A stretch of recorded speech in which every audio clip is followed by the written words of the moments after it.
최근 한국 기업들이 미국에 대한 과감한 투자가 주목받고 있습니다.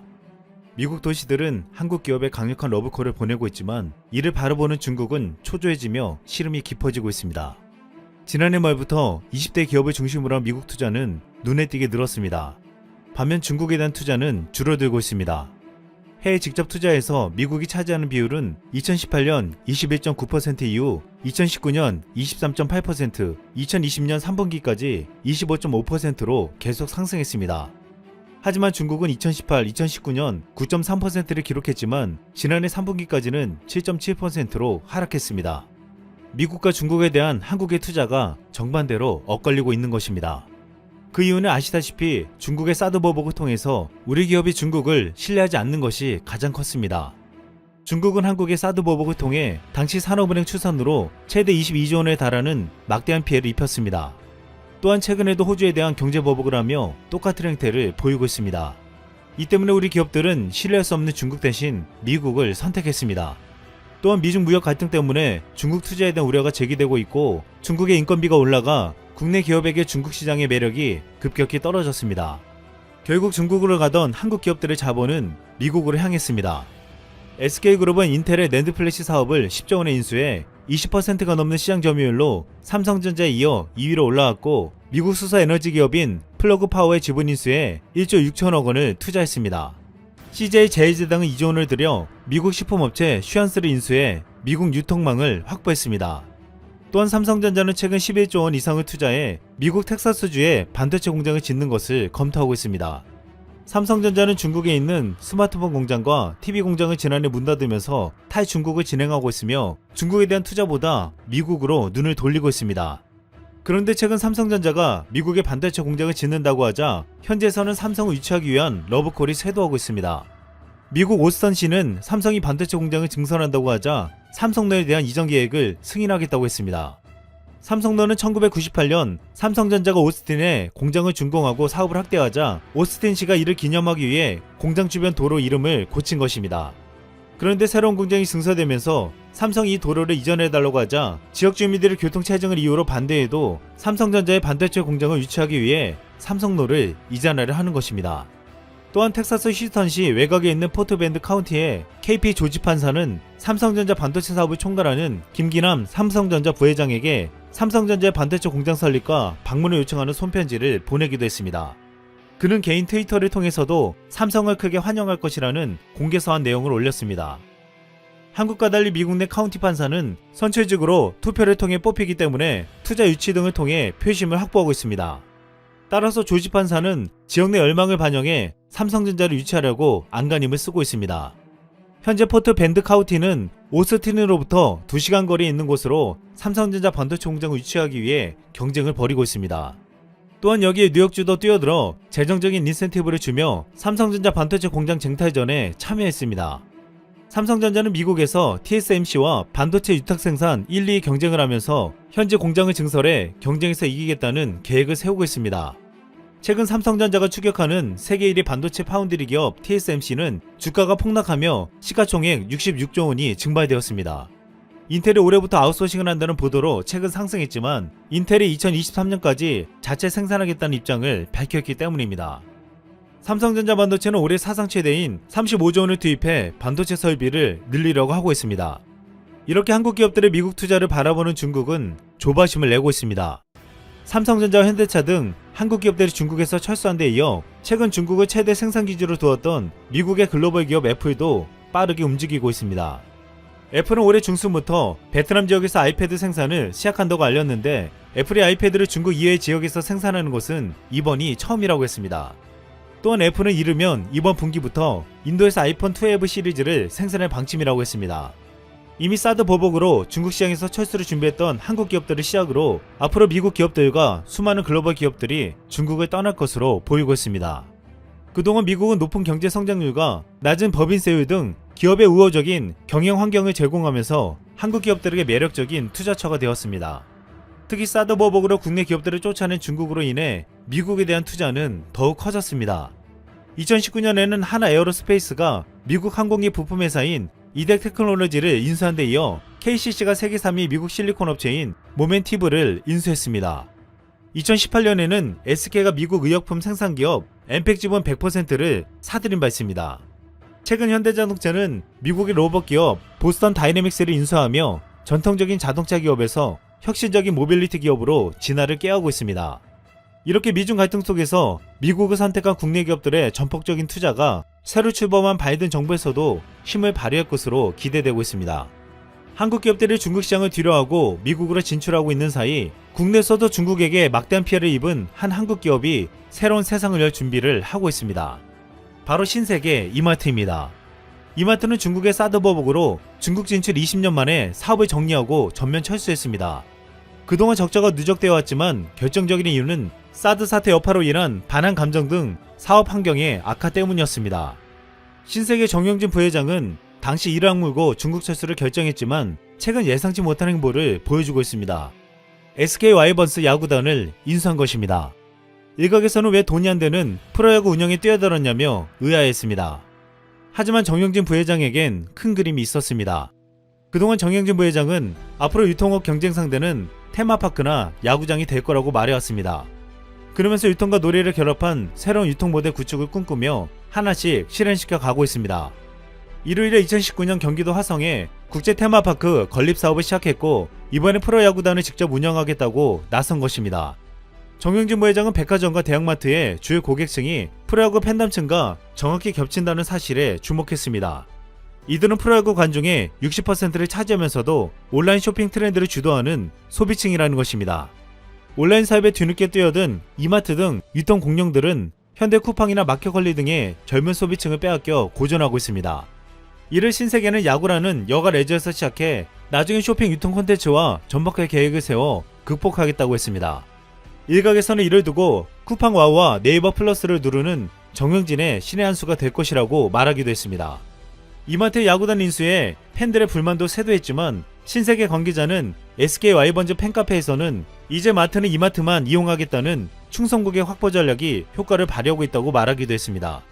지금 신세계가 이렇게 새로운 시도를 하는 중요한 이유가 있습니다. 지난 15일 미국 유통시장의 공룡인 히어스홀딩스가 적자를 견디지 못하고 파산 신청을 했습니다. 히어스는 687개의 백화점과 대형마트를 운영하고 있고 직원만 6만 8천 명을 고용하고 있는 미국의 대형 유통기업이었습니다. 하지만 전자상거래 업체인 미국 아마존의 공격을 견디지 못하고 사라지게 되었습니다. 히어스의 몰락은 신세계에도 위기감을 느끼게 해주고 새로운 변화를 꾀하지 않을 수 없게 만들었습니다. 이제 신세계는 야구장을 라이프스타일 센터로 바꿔 야구뿐만 아니라 마트와 백화점은 물론이고 대형 복합 쇼핑몰에 야구장이 포함되는 대형 프로젝트를 진행할 예정입니다. 또한 장기적으로 동구장을 만들어 야구장은 스포츠와 엔터테인먼트가 만나는 다목적 시설을 구축하겠다고 했습니다. 신세계 이마트는 오랫동안 공들인 중국에서 한순간에 쫓겨나고 미국에서 공룡기업이 변화를 이기지 못하고 무너지는 것을 보았습니다. 이제 이 같은 경험을 토대로 위기를 극복하고 신세계는 신세계를 열 준비를 하고 있습니다. 또한 한국 기업들은 중국에 보란듯이 새로운 시대, 새로운 시장에 대한 담대한 도전을 해나가고 있습니다. 이상 쓸멍이었습니다.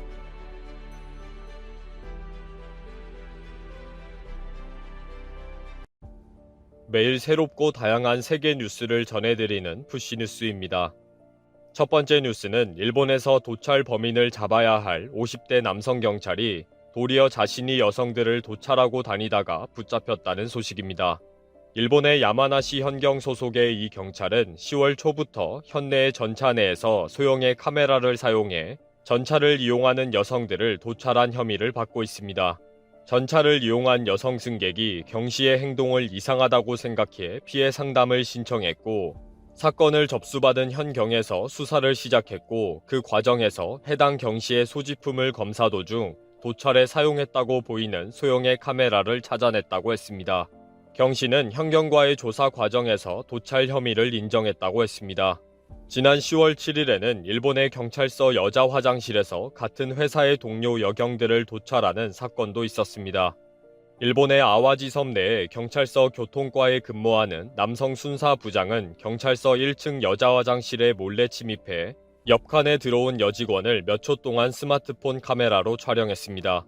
같은 경찰서의 직원이 여자 화장실에 나오는 순사 부장을 목격해 신고를 했고 현경이 수사 과정에서 범인의 자택을 압수수색하는 과정에서 집안의 컴퓨터에서 대량의 도찰 영상을 찾았다고 했습니다.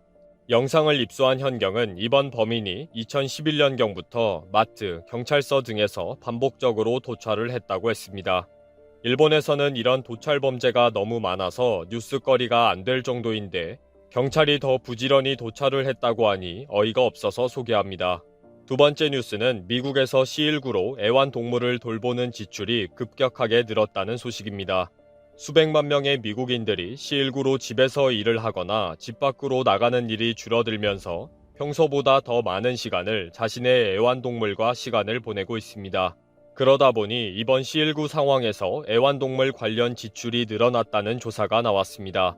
미국인들은 자신의 애완동물을 너무 사랑하는 나머지 자신들의 애완동물과 관련된 먹거리와 더 좋은 상품을 구매하기 위해 빚을 지고 있다고 했습니다. 지난 9월 실시된 랜딩 트리 조사 결과 애완동물 주인의 47%가 자신의 애완동물을 위한 지출로 인한 빚이 있다고 했습니다.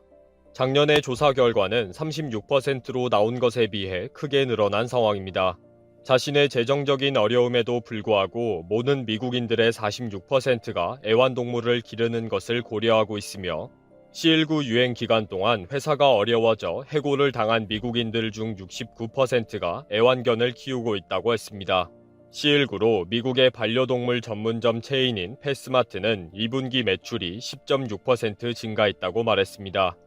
그러면서 패스마트의 온라인 사업은 더 잘 되고 있다면서 2분기 매출이 46%로 증가했다고 말했습니다.